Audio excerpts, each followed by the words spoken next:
নমস্কার বন্ধুরা, আমি মৌমিতা আর আমার এই চ্যানেলে আপনাদের সবাইকে স্বাগতম।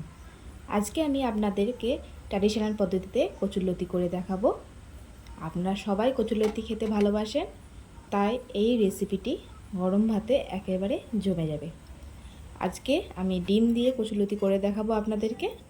প্রথমে দেখাই কচুরলতিগুলোকে আমি কিভাবে আঁশ ছাড়িয়ে লম্বা লম্বা করে কেটে নিচ্ছি।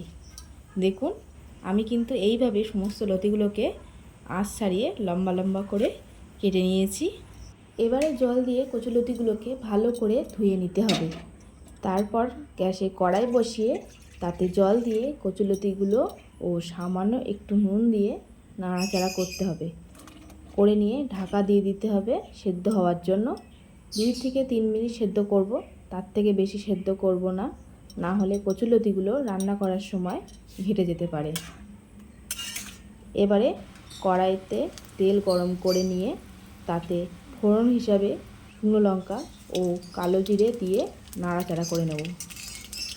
ফোড়নগুলো নাড়াচাড়া করার পরে আমি এবার ওই তেলের মধ্যে পেঁয়াজ কুচি দিয়ে দেব। পেঁয়াজগুলো লাল লাল হওয়া পর্যন্ত আমি একটু ভাজা করে নেব।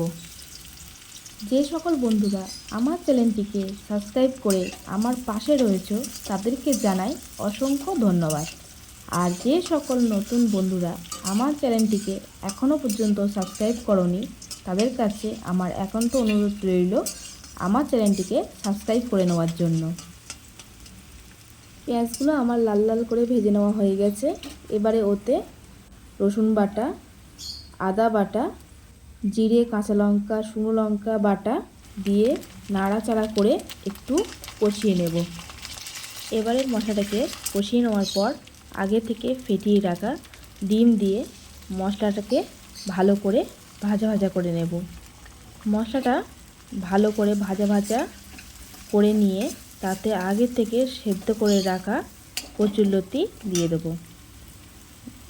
কচুরলতিগুলো দেওয়ার পর আরেকটু নাড়াচাড়া করে নেব যাতে ওগুলো ভাজা ভাজা হয়ে যায়। এবারে পরিমাণ মতো নুন, হলুদ দিয়ে আরেকটু কষিয়ে নেব। এই সময় গ্যাসের জোরটা মিডিয়াম করে রেখে দেবেন আর 2-3 মিনিট অন্তর অন্তর কড়াইটা ভালো করে নাড়িয়ে দেবেন। দেখুন আমার লতিগুলো কি সুন্দর ভাজা ভাজা হয়ে গেছে। এবারে আমি এতে সামান্য একটু স্বাদ অনুযায়ী চিনি দিয়ে দেবো। আপনারা যারা চিনি দিতে চাইছেন না তারা চিনি অ্যাভয়েড করতে পারেন। চিনি দিলে রান্নাটা মিষ্টি হবে না, স্বাদটা এবারে আর একটু নাড়াচাড়া করে নিলেই আমাদের রেসিপিটি রেডি হয়ে যাবে। দেখুন আমাদের রেসিপিটি কিন্তু রেডি হয়ে গেছে। এবারে আমি এটাকে একটি পাত্রে তুলে নেব। আমার এই রেসিপিটি আপনাদের কেমন লাগলো কমেন্টেই জানাবেন।